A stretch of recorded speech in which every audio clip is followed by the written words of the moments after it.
Hi, this is Brendan Davis from Bedrock Games and the Bedrock blog, and I'm here with Meredith Lewis, also known as Danger Meredith, who has just written Ask for the Moon, Innovation at Shaw Brothers Studios.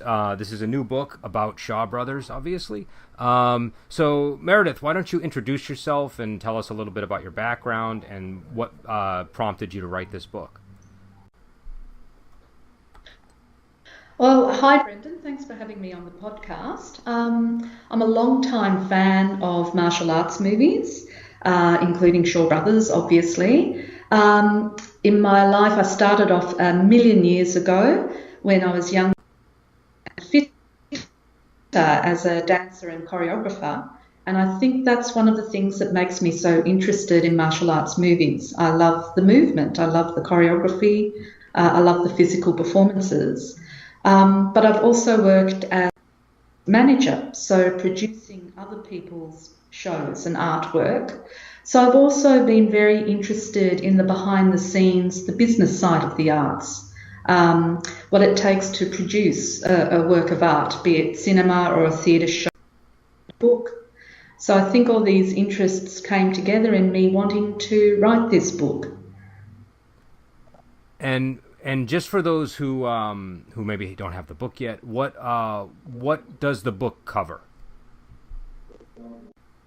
The book it's called Ask for the Moon, and its subtitle is Innovation at Shaw Brothers Studio.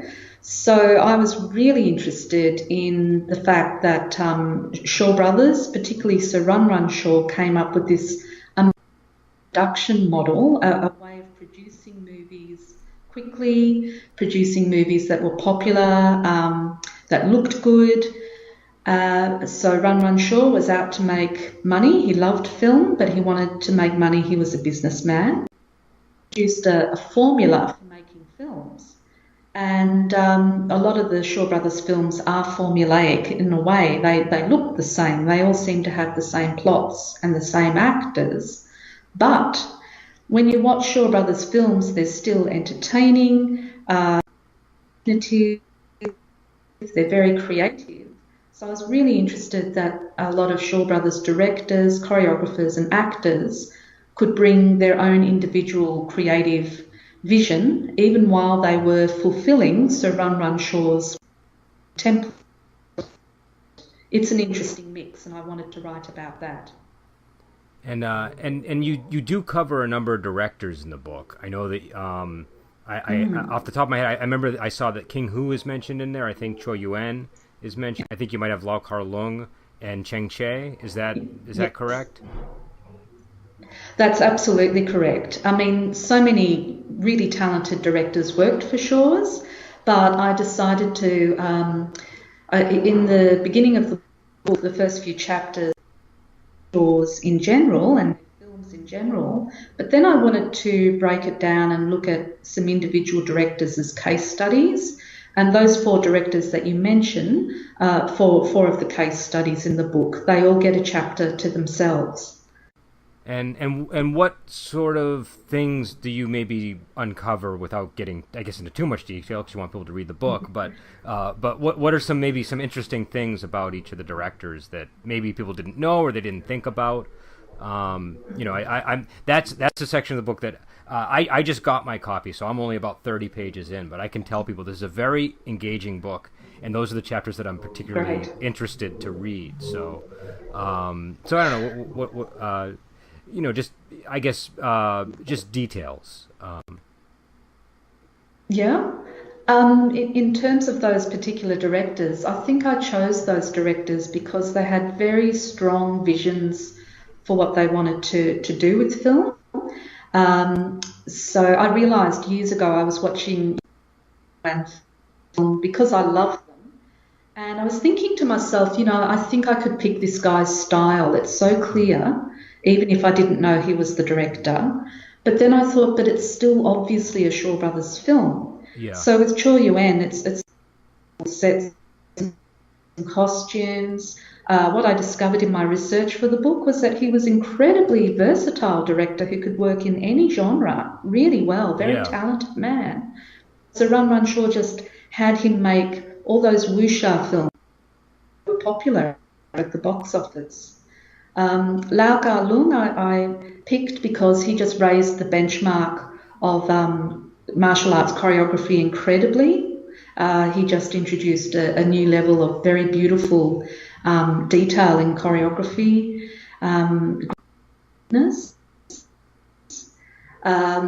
He was a real operator behind the scenes, very, very clever at advocating for his position at Shaw Brothers and making sure his projects got supported. Chung Chet, of course, was monumentally influential at Shaw Brothers. I didn't know, here's a little bit of trivia, I didn't know that before he worked at Shaw's, he'd published a book of poetry. He'd also worked in politics. He'd worked for the Taiwan. So he was quite a versatile man before he even came to film directing. King Hu, whose films I also love, I chose him again because he's an incredible innovator in film. But he had a miserable... He only had one film at Shaw's, Come Drink With Me, and it was a horrible experience for him. So I thought his experience at Shaw's was a case study of what happens to an artist who does not get on with their producer. And do you know what the specific situation was there, like what the conflict was? Because I've always heard that, and I've even heard that like the end of Come Drink With Me wasn't directed by King Hu. I don't know how true that is, but I've always heard that from people, that he sort of left during production. And I've always been fascinated by this idea of what if King Hu had stayed with Shaw Brothers? What sort of movies would we have had? But do you know the specific circumstances?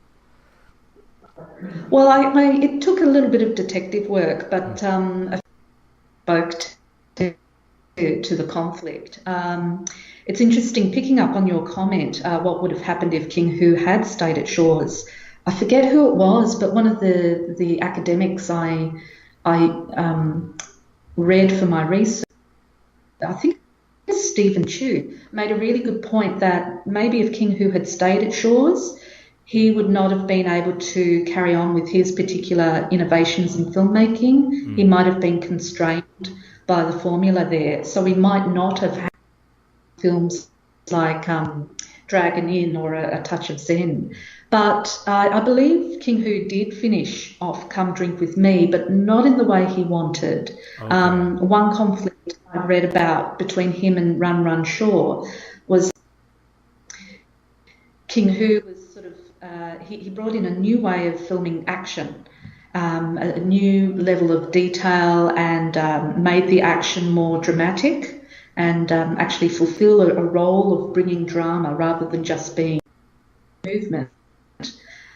Cheng Pei Pei is quoted as saying that he was experimenting with his actors on the set to find a new way of making movement and filming it. But this is incredibly time-consuming. I know as a choreographer, it's really time-consuming. And I think Sir Run Run got pissed off that he was taking too long to make this film. And one account I read was where Sir Run Run said, "You've got 3 days to finish this." And King Hu said, "I want 3 weeks." And they had that. So King Hu had to finish the film more quickly than he wanted and felt pressured for time. I also read an interview with Cheng Pei Pei, I think, where she said that the studio criticized King Hu was making around costuming, around art direction, that kind of thing. So the impression I got was of King Hu wanting to carry out these experiments on set and Sir Run Run really insisting that making template or formula be followed very rigidly. And I think it came down to 2 very different approaches to filmmaking, really butting heads. It sounds like it, because I mean, the way you describe Shaw Brothers, it has a real assembly line sort of approach where it takes that, that sort of structure, and King Hu is obviously taking his time and a little bit more involved in a lot of the individual details. It sounds like I've always heard that he was very involved in, even like you said, like the costuming and things like that. Now I'm curious about, with your background as a choreographer, what's your impression of King Hu's later work, and how he innovated? Because I've always heard he's innovative. I can kind of see it. I have a background in martial arts, but not in choreography or dance or anything like that.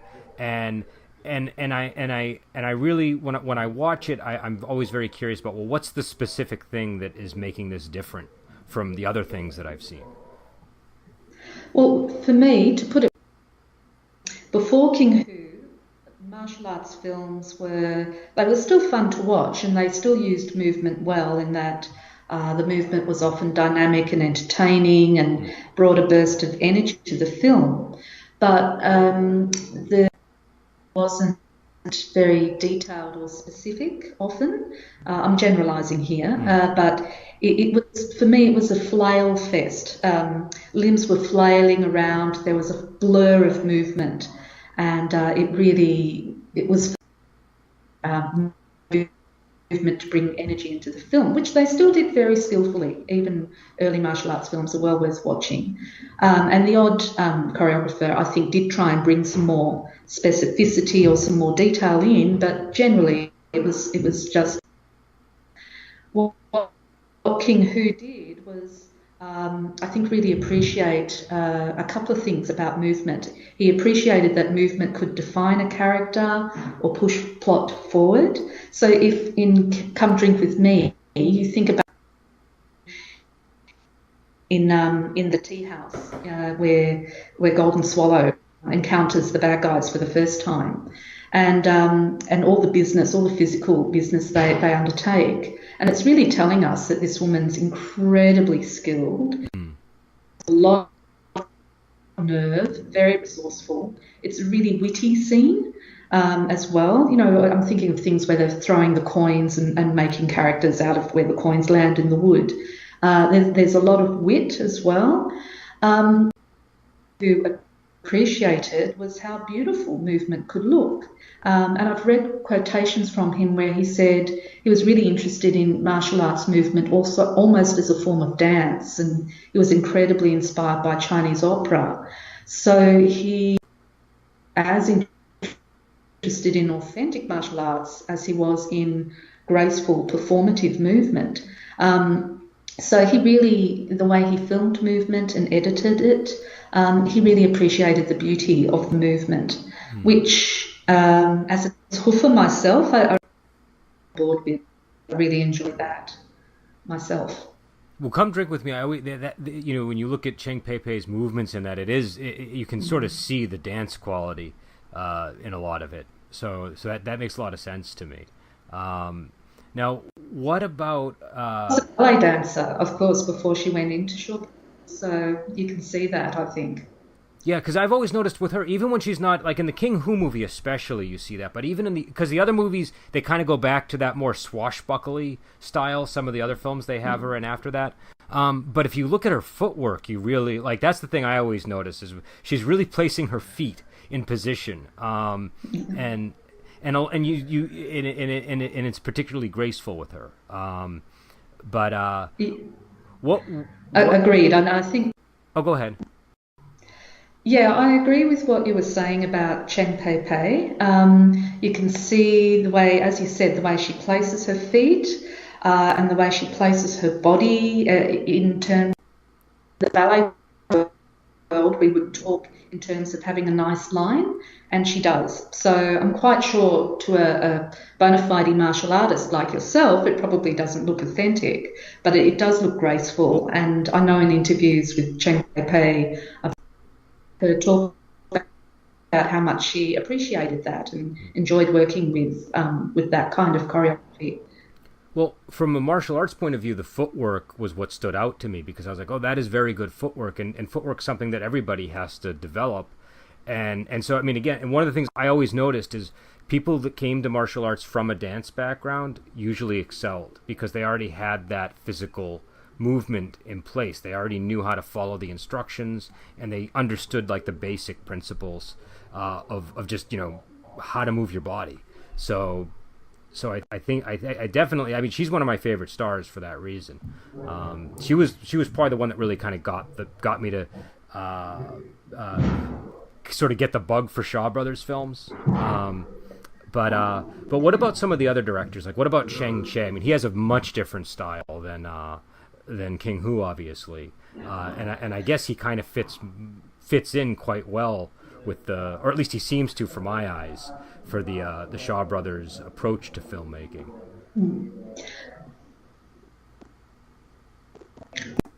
Yeah, got on much better at Shaw's than did King Hu. I think as a personality, he just got on better with Run Run Shaw and his producers. I read, again, in my research for the book, a couple of people wrote about how Chung Chet and Run Run Shaw had slightly similar backgrounds. They both came from well-off families. They were extremely well educated and they valued education and literacy. Were both from... So there was an initial bond. They tended to share a worldview, I think. So Chung Che seemed to get on much better than King Hu. I read his memoir, which is really worth reading, by the way, for anyone interested in his films. It is to English. It has to be if I read it, and very interesting. But I didn't catch that last. It seems bit to there. have overall enjoyed. Sorry, I read Chung Che his memoir, which I really recommend because it's really. But it paints quite a cosy picture. He got on well with Run Run. They seem to share a worldview. They seem to be able to talk to each other with mutual respect. So he was a better fit for the culture at Shaw's. And that meant he was better able to projects and get them green-lighted. Yeah. Now, the memoir is not... I've looked for the memoir, and I've had a hard time obtaining it. Do you know where people can get it if they're interested in finding it? I also had a hard time. To my joy, that it was actually available in a university library. And when I was researching the book, I was working as a contractor at a university as a professional staff member, but I could still tap into the library system via that. So I got it and I made copious notes and did lots of photocopying and before I had to give it back. But I think it's out of print. So the best thing is to try your local library or a library system. But okay. Yeah, that's what I should have have done. Out of print. But it's not. But well, it's because there's probably going to be a lot of people that maybe do want it and won't be able to obtain it. What does the book contain? Like what was the experience of reading the book and what information is in there that maybe surprised you?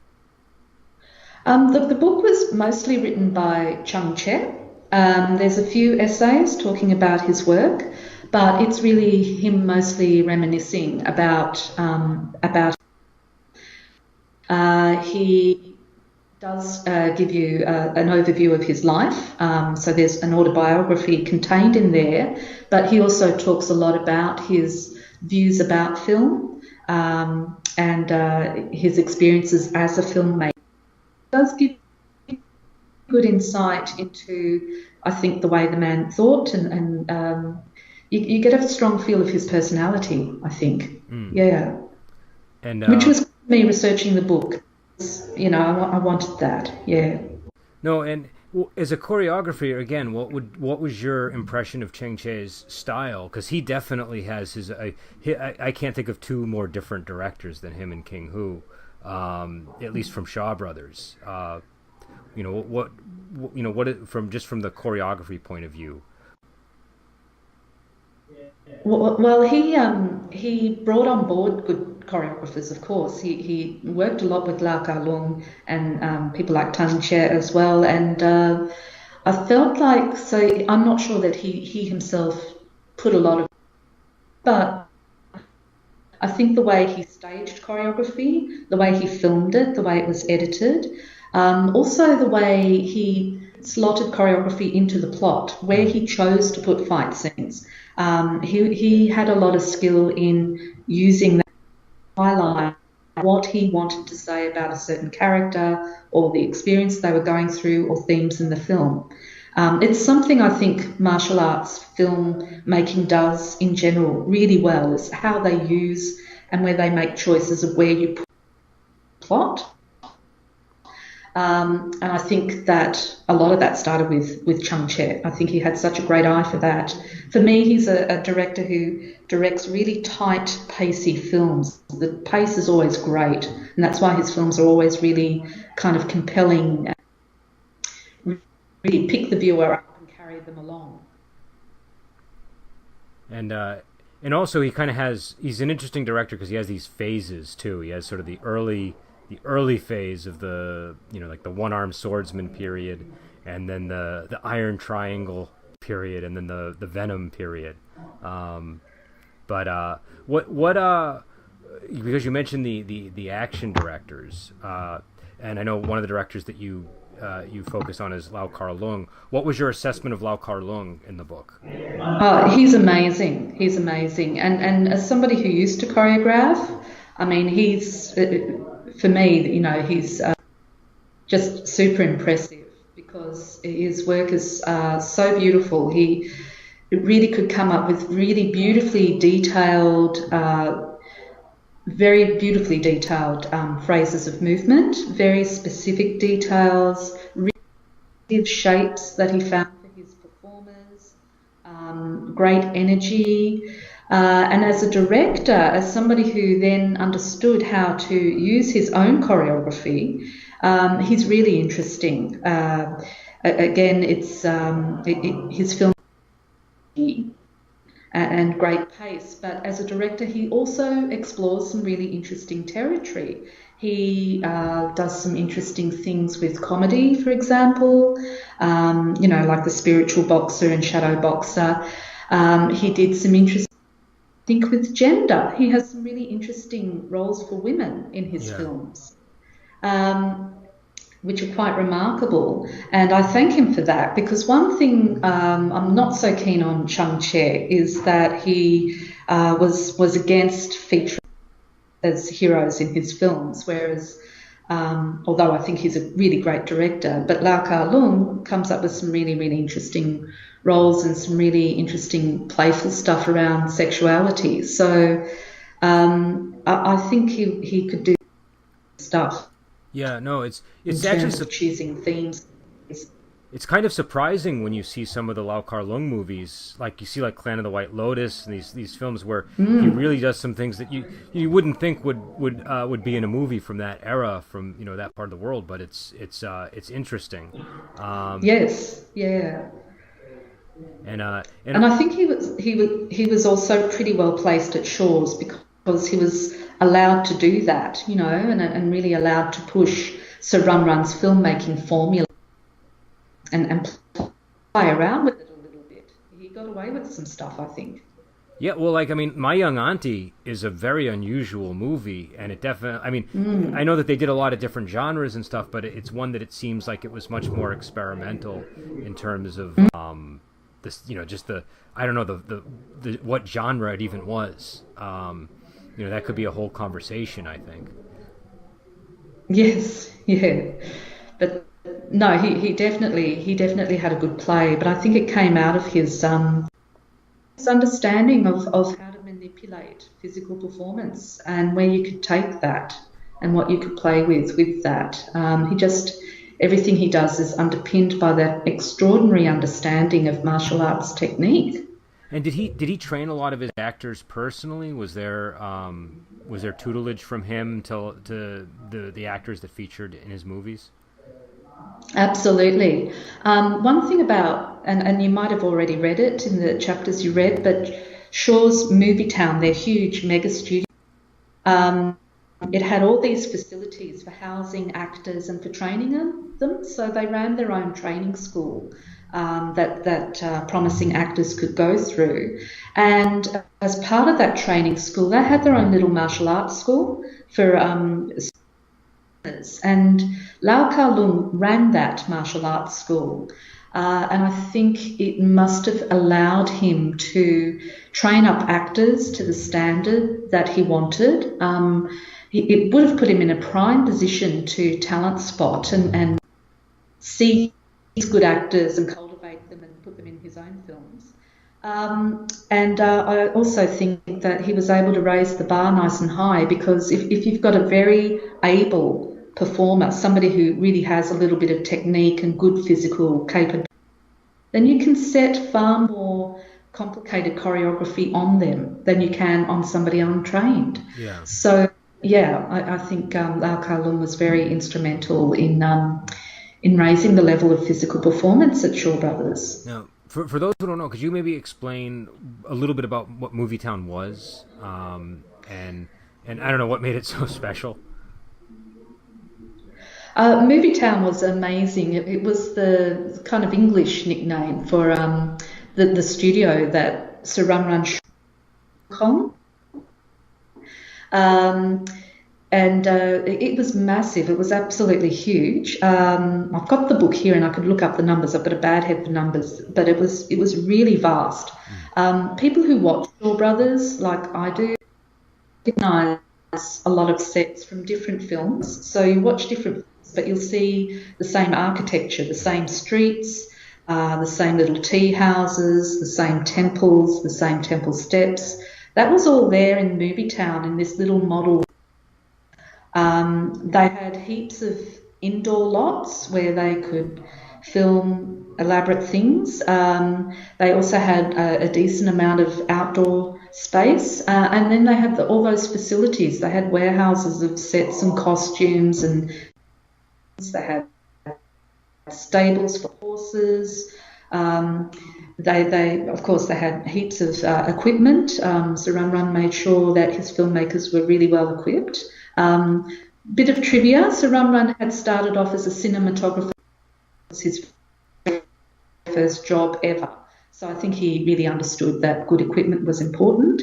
There were dormitories at Movietown, so actors and directors were expected to live in the studio, so they didn't waste any time getting to and from in the morning. They were expected to live there. They had cafeterias where they ate. They had basketball courts where they played. So it was like this whole little filmmaking suburb. And it was just vast, but it was assembly line earlier. So Run Run did want to churn out films on an assembly line pattern, so he made this kind of live-in factory for filmmaking. Movietown was extraordinary. I really wish I could have travelled back in time and just walked around its streets and watched movies. No, I mean, the sets are one of the things that make Shaw Brothers, in my opinion. The sets really, and I know it's one of the things I sometimes have difficulty with when I try to get people who are maybe younger than me to watch Shaw Brothers. They might not be as accustomed to watching movies done on sets, but once you get used to the sets, I think it's fabulous. It really creates a world and it brings you in. It's so true. I couldn't. Oh, go ahead. Sorry, I couldn't agree more. Even though you do recognise the same sets, although they get dressed differently, it's fascinating, and it does create a whole little world of its own, and it does pull you into that. And I remember having a Twitter conversation a few years ago with other fans of Shaw Brothers.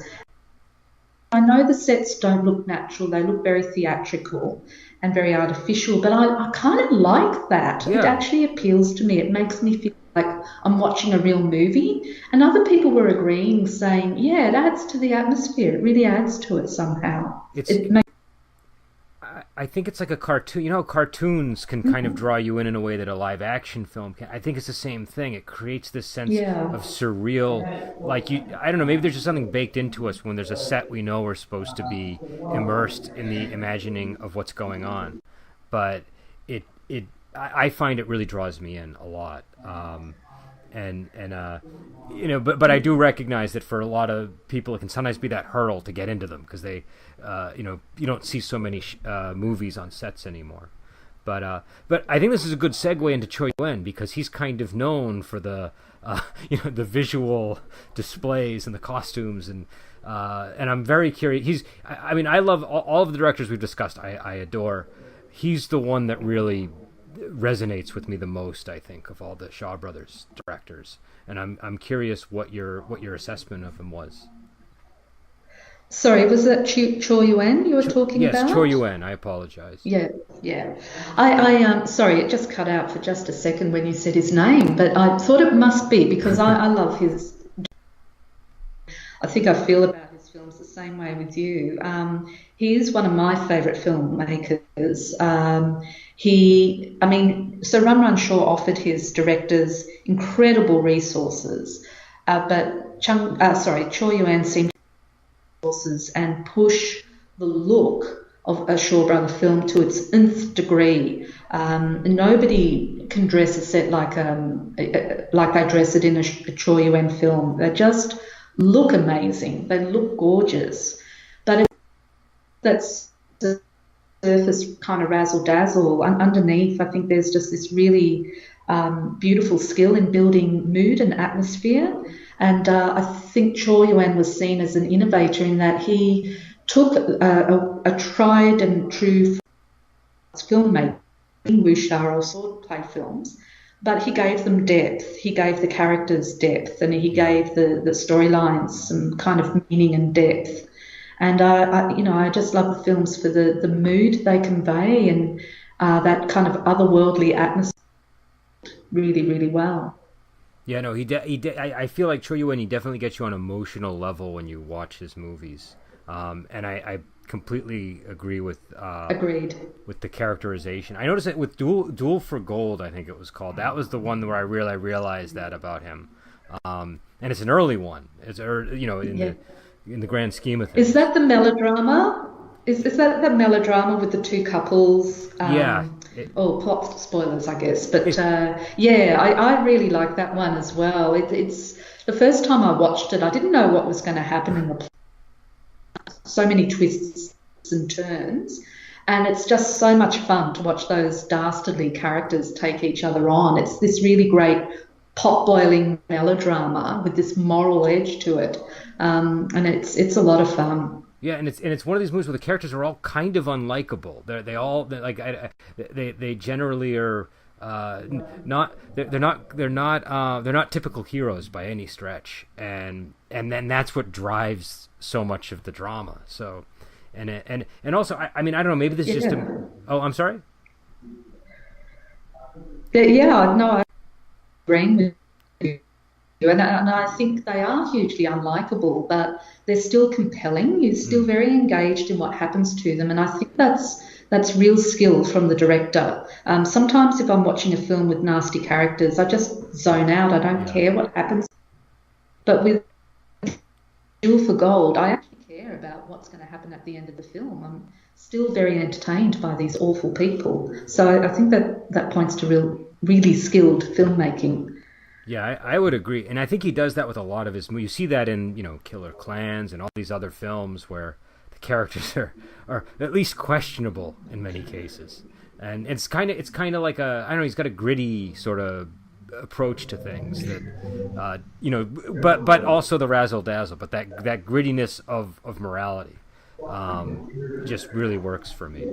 Now, did did you notice a difference over time with the directors? Like, did they, was there, like with Choi Yuen? I don't know if this is just something that I've built in my head. I always imagine the way that he selects his shots seems to be different in his very early films versus his later films. For example, like when I think of Duel for Gold, and I think of especially like Intimate Confessions of a Chinese Courtesan, the characters all seem to take up so much of the space on the screen.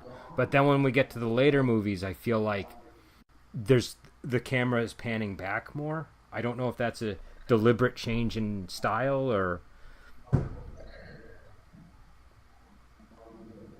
Yeah, I'm not sure if that's kind of a deliberate change in style. One fine. When I was researching for my book, and I read Chor Yuen's Oral History, which is really, really, I found with a shock that he complained of getting a little bit stale with directing wuxia films towards the end of his time at Shaw's. He'd started off as a very versatile director who enjoyed different genres. Then when he joined Shaw's, and then when he had his first hit with a wuxia film, which made lots of money, so Run Run kept on telling him to make more wuxia films, which initially he didn't mind, but by the Shaw's, he was getting rather stale with the genre. I love all of his films. I think, he did a really great job if he was feeling stale.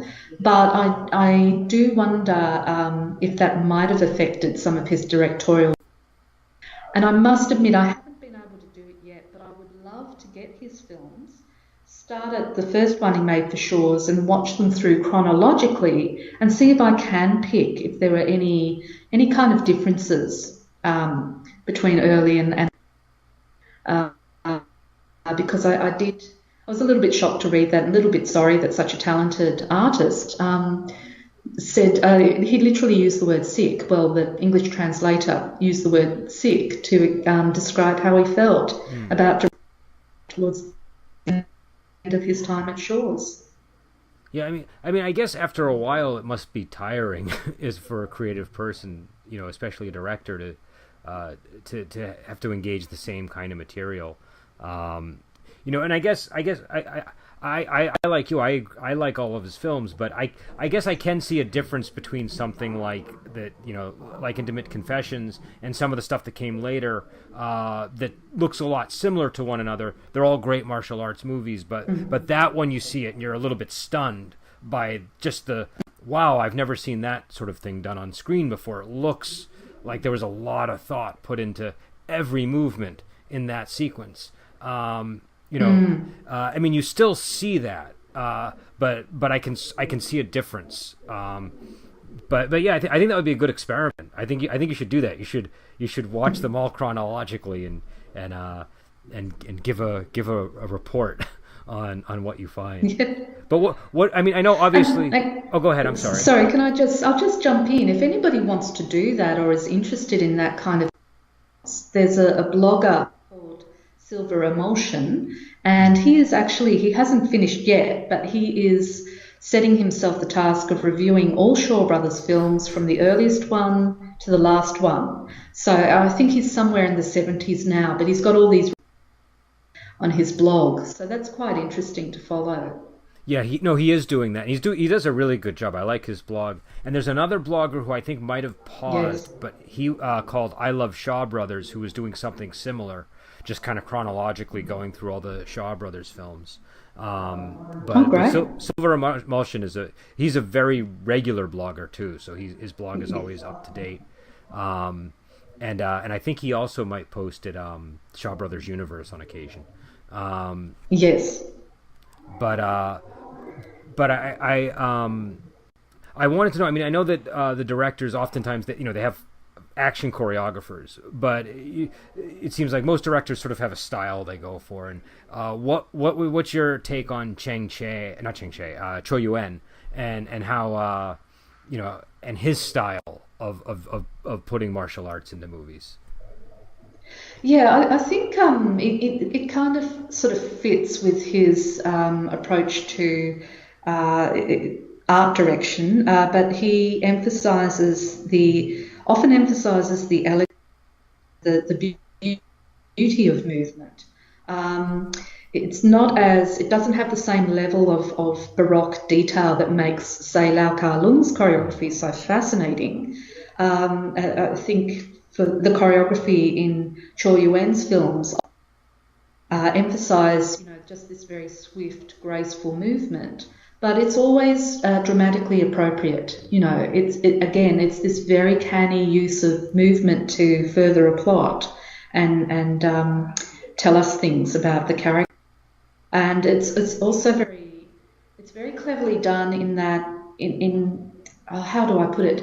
I think Cho Yuen has made good choices around how to use choreography to put bursts of energy into his films as well. So he often creates like atmospheres in his films, but it never gets boring or stale because he knows when to position a good fight scene to give the a change of rhythm or a lift of energy. You know, I always and I feel like the fight and the costuming always really blend very well in a Choi Yuen movie. They have there's I when I picture a Choi Yuen fight sequence, I imagine people in robes twirling sort of at an angle. I feel like there's a lot of that motion in a Choi Yuen movie.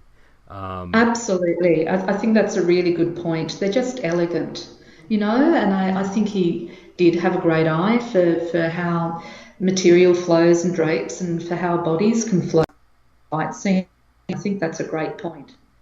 and to get back to the just the book itself, what was what was this experience of writing it like? Like, did you just consume lots of Shaw Brothers movies? Did you do a lot of research? Did it change the way that you view movies in general? I think it was the result of watching lots of Shaw Brothers movies, that's for sure. Um, and I think it's interesting. I was watching the movies at a stage in my life where I didn't have a lot of, but I was working in this very low paid job.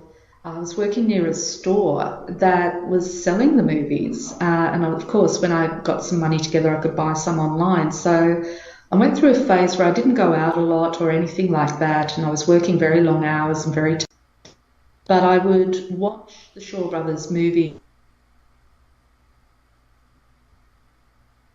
between when I bought new movies, I'd rewatch a lot of movies. Yeah. So I was thinking a lot about them and relying on them in my own life as a circuit breaker, as a mood lifter. But I also do work a lot in project management and I work a lot with creative people. I was thinking about this challenge of how do you put together creative projects? How do you produce creative works of art, create them? So it was a really good book to, I guess I really wrote to a lot of my life experience and was able to review my own life experience, both as a creator and as an arts manager. And that was really fine, really great.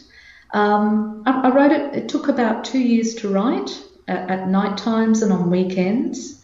Um, and I think it made me look at the films afresh and just deepen my them very much so. It was a very rewarding thing to do. I've been blogging for years about the films, so it was like taking that blogging to the next level, and I found it really hard work, but really, really rewarding. I really enjoyed it. And you had mentioned something in there about rewatching the movies when you between sort of like waiting for the new movies to come. I'm curious, do you still do that? Did you find as your collection expanded that you had less time to do that? Do you think that's something that people don't do enough of? Look, I'm not doing it as much as I once did. I really Mm, did glut on them for a few years. A few years ago, I just watched nothing but Shaw Brothers movies every night. mm. I still watch them regularly, like, a few a week or a couple a week. Not that same intensive rewatching. And I think now that I have written the book, it might taper off a little bit. I want to get back to watching other martial arts films eventually. I mean, I set myself the goal years ago of blogging about a film, and I haven't quite finished that, so I wouldn't mind going back and finishing that one off, that personal project off as just as a blogger. But yeah, it was interesting rewatching them and relationship to the films. And I'm happy to say that writing the book and researching it and watching them so intensively, it hasn't wrecked the films for me. They repay rewatching. They're really quite fascinating films. I think people often, not you and me, often dismiss them as being these crazy, schlocky films, but they're better than that, and they're deeper than that. There are more layers to them. No, I agree, and again, I think you're wise to you do have to kind of you can't just intensely watch the same kind of movie for years and years. You have to sort of shuffle things around and occasionally, you know, go back to other styles of film.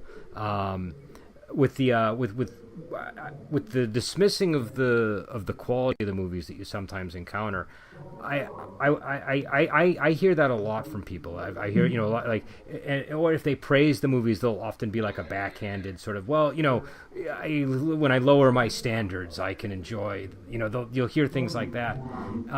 But my experience of watching them has been that there's really something to these films. And I can't always put my finger on what it is. I think some of the stuff in this book is helping to do that. But like, I think like a movie like Heroes Shed No Tears, which to a lot of people would probably just look like just a standard martial arts movie. When I first saw that, for whatever reason, I had to keep rewatching it over and over. I just kept playing it again and again. And I don't think you do that. The same. Yeah, you don't do that though if there isn't something there to revisit. There was something drawing me back to it. And I'm wondering, do you have any sense of what it is about these movies like why they shouldn't be dismissed? And I love Heroes Shed No Tears as well.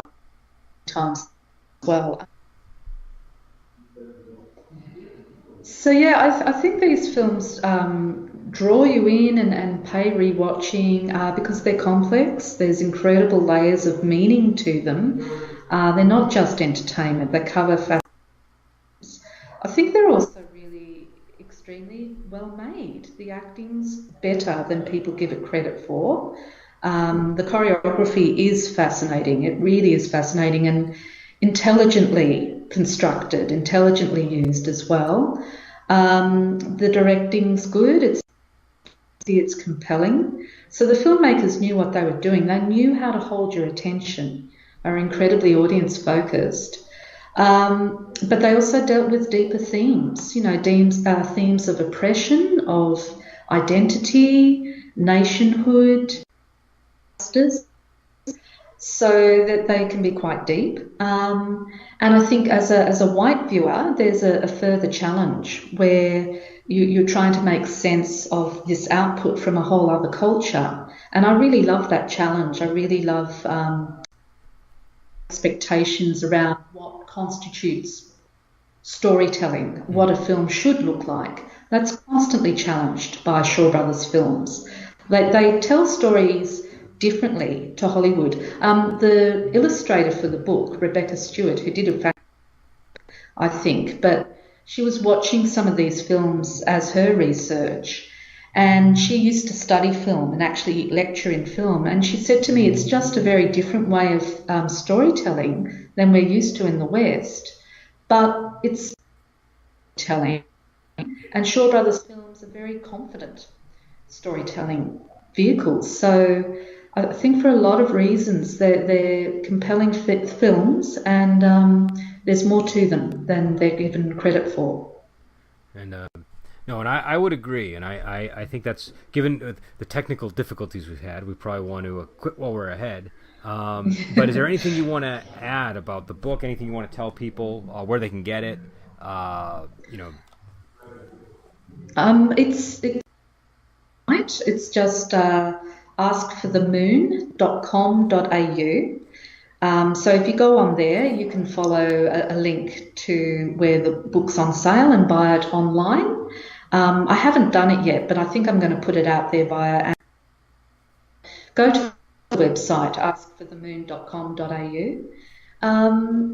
If I love dialoguing about this stuff in general, so people can find me at Foo Thoughts, FUTHOUGHTS on Twitter.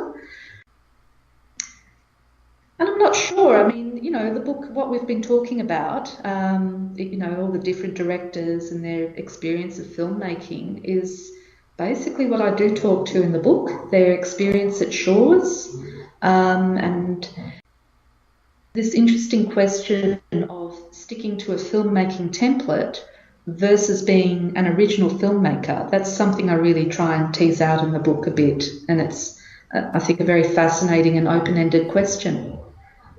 And again, I think I mentioned at the start of this, but I just started reading the book, and it's really engaging. I think for fans especially, it's a solid read. I don't know. I found it very approachable, and I found it. I just really enjoyed it. It was, you never know how easy or hard something is going to be when you start it. And this one, I found very effortless to sit down with. So I think it just connects with the material really well. And Thank you. It was my intention to make it accessible, and there's a lot of great academic writing about the genre, which I love, but I wanted to strike a tone in the book where I was one fan talking to other fans. yeah, it really was easy to connect to as a reader, and Good. I definitely recommend it to people. And I want to thank you Thank for you. coming on. I think again, I apologize. We do these interviews on Skype, and I apologize to the listeners because there probably have been some clicks and pops here and there. But we're doing this across the globe, and and on Skype Yeah. you can never demand perfect connectivity. So we got what we got tonight. And but I think you did a very good job speaking through that, despite all the difficulties. So Well, it's hard to stop me, sure, brother. I've got to admit. So I could probably underwater about kung fu movies. I love it. So thank you for giving me the opportunity. I've really enjoyed this conversation. oh, me too. So again, everybody should check out the book, and I think and just to give the title one more time, it's Ask for the Moon: Innovations at Shaw Brothers Studios by Meredith Lewis, and it's very easy to get your hands on. It's very affordable, so go check it out. And I will be back on this Friday with another episode of Wuxia Weekend. People can check us out then, and we'll be on more stuff in the coming weeks. So until then, we will talk to you later.